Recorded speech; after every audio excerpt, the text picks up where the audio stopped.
Good morning बच्चों। आज हम वंशागति के बारे में जानेंगे, ठीक है। या वंशागति को दूसरे शब्दों में आनुवांशिकी कहते हैं, हेरिडिटी और इनहेरिटेंस, ठीक है। जेनेटिक शब्द का प्रयोग सर्वप्रथम बैटसन ने सन 1905 ईस्वी में की थी और इसकी नींव सन 1866 ईस्वी में ग्रेगर जॉन मेंडल ने डाली थी, ठीक है। ग्रेगर जॉन मेंडल को आनुवांशिकी का पिता या जनक कहते हैं। इनका जन्म सन 1822 ईस्वी में 22 जुलाई को ऑस्ट्रिया के एक ब्रून शहर में एक माली परिवार में हुआ था, ठीक है।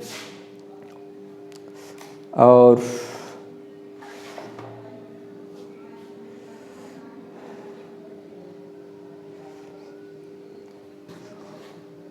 इन्होंने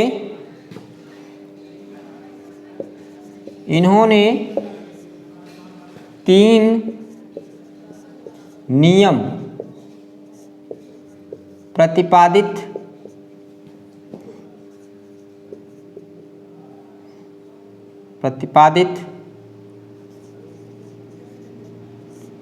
किया था, ठीक है। लगभग 1665 ईस्वी में, 1600 नहीं, 1865, हाँ 1865 ईस्वी में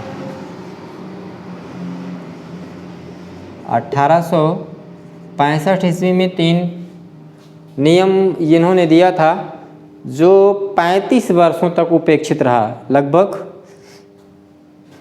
प्रतिपादित किया था 1865 ईस्वी में, ठीक है। और जो 35 वर्षों तक उपेक्षित रहा।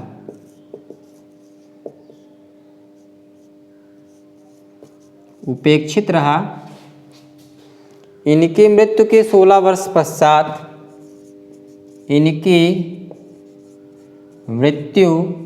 के 16 वर्ष पश्चात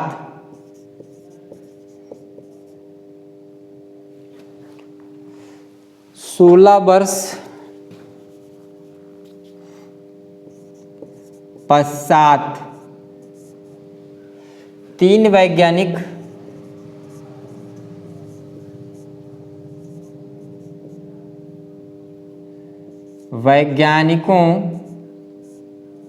ने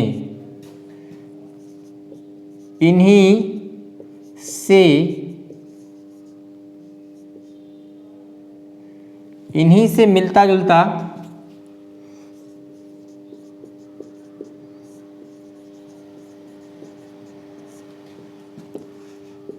जुलता सिद्धांत प्रतिपादित किया था। सिद्धांत का प्रतिपादन किया।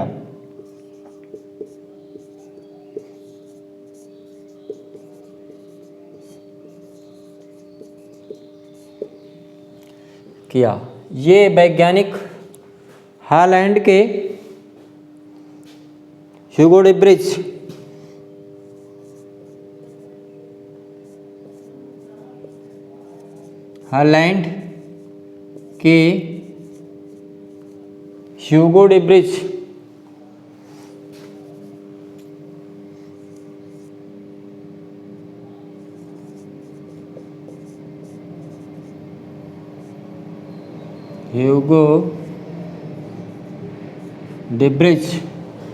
और ऑस्ट्रिया के सारमायक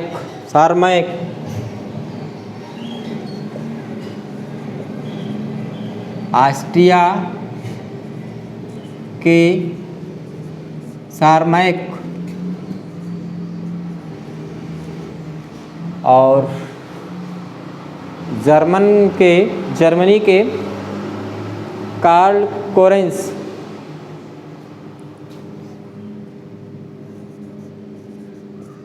जर्मनी के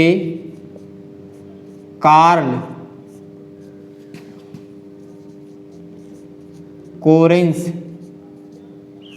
ने इनसे मिलता जुलता एक अपना सिद्धांत प्रतिपादित किया था जो इनसे मिलता जुलता था, ठीक है। और वो बाद में आगे चल करके उसे आनुवांशिकता के नियम से जाना गया। आनुवांशिकता के 3 नियम हैं। आनुवांशिकता के 3 नियम, वो पहला प्रभाविता का नियम, दूसरा युग्मक शुद्धता का नियम और तीसरा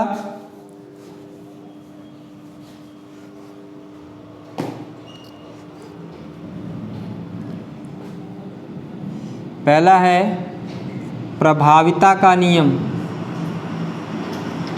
प्रभाविता का नियम। दूसरा है युग्मक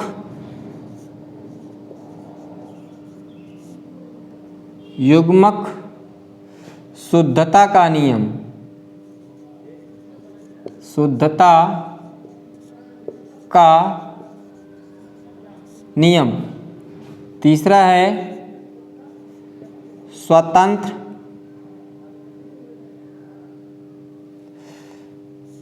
स्वतंत्र अपव्यवन का नियम।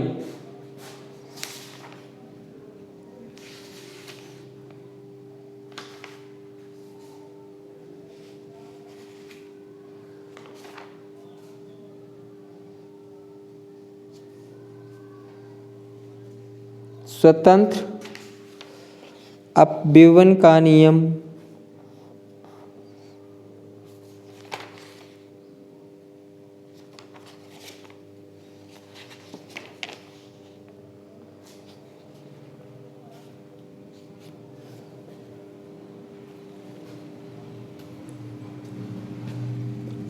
स्वतंत्र अपव्यूहन का नियम। इसे कहते हैं law of dominance, law of dominance, law of DOMINANCE। और दूसरा है युग्मक शुद्धता का नियम,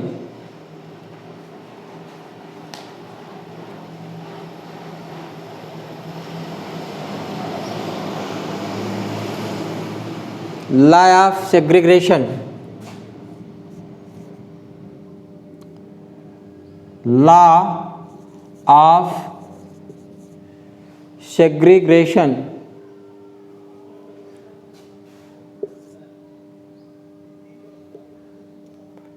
लॉ ऑफ सेग्रीगेशन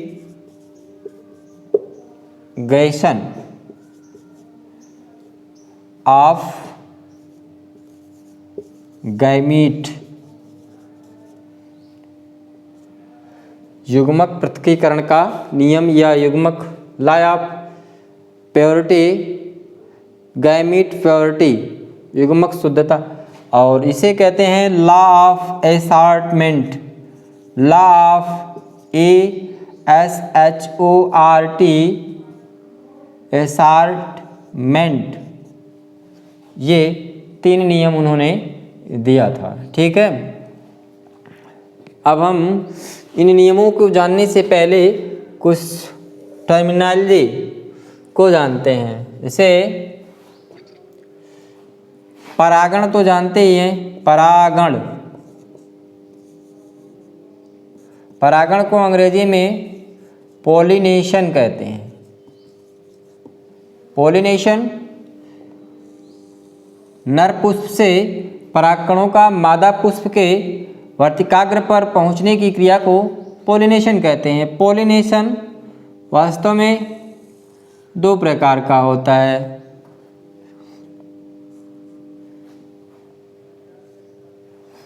एक है self pollination, self pollination, nation. और सेल्फ पॉलिनेशन को कहते हैं स्वपरागण, स्वपरागण। और दूसरा है cross pollination, POLLINATION। Cross pollination को परपरागण। और तीसरा है कृत्रिम परागण,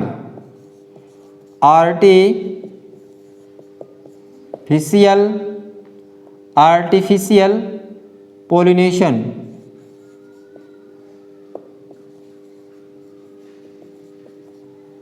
इसको कृत्रिम परागण कहते हैं, कृत्रिम परागण।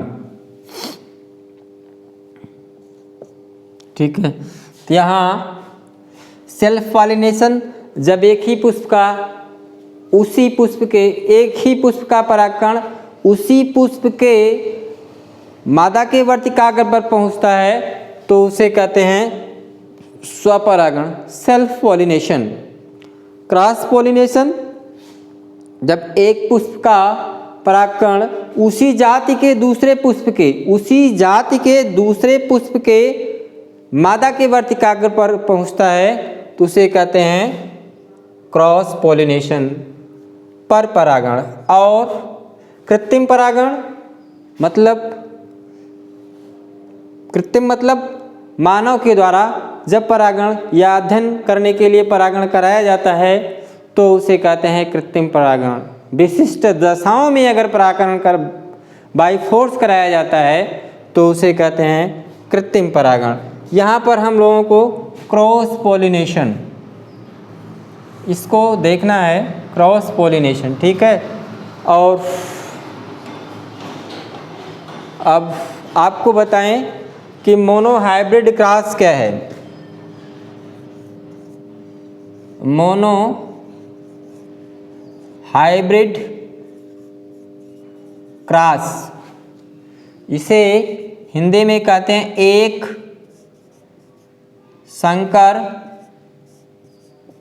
संकरण, मोनो हाइब्रिड क्रॉस। ठीक है।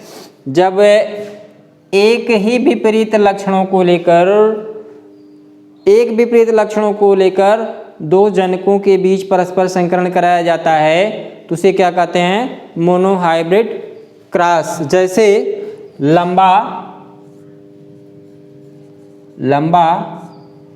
लंबा मटर के पौधे का क्रॉस बौने मटर के पौधे से कराया जाता है तो इसे मोनो हाइब्रिड क्रॉस कहते हैं। और अगला है dihybrid cross. Dihybrid cross इसे कहते हैं द्विसंकर संकरण।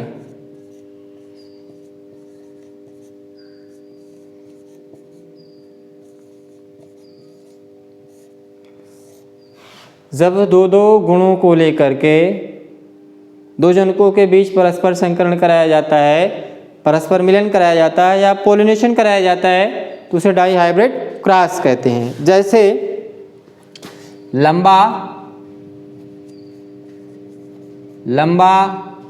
लाल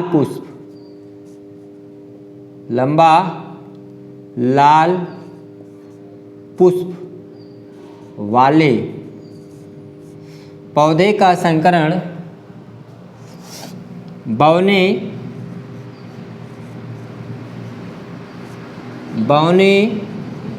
सफेद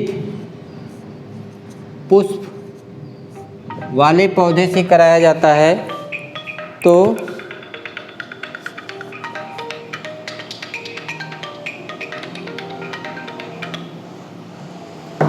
उसे डाई हाइब्रिड क्रॉस कहते हैं।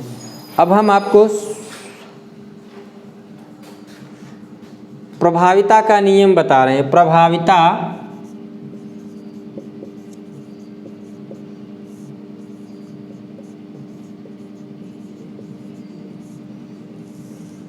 जब लंबे और मोनो हाइब्रिड क्रॉस में लंबा और बौना जिसका जेनिक होता है टी, कैपिटल टी फॉर टाल, स्मॉल टी फॉर डॉर्फ। ठीक है, इनके बीच अगर संकरण कराया जाता है तो गैमेटोजेनेसिस होती है। ये बनता है कैपिटल टी और ये स्मॉल टी। ठीक है, दोनों में से लगभग समान प्रकार के गैमीट बनेंगे, कैपिटल टी वाले, स्मॉल टी वाले। और इनका जब संकरण कराया जाता है तो कैपिटल टी और स्मॉल टी। ठीक है, ये इसे कहते हैं संकर। और जो पौधा होता है वो लंबा होता है।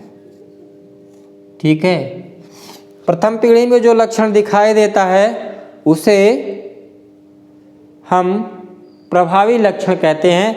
जीन देखिए दोनों के हैं, टी और स्मॉल टी दोनों है, कैपिटल टी स्मॉल टी दोनों है, लेकिन पौधा लंबा होता है, इसलिए इसे संकर कहते हैं। इसमें दोनों के गुण हैं, लेकिन स्मॉल टी का गुण दिखाई नहीं देता, इसलिए प्रभाविता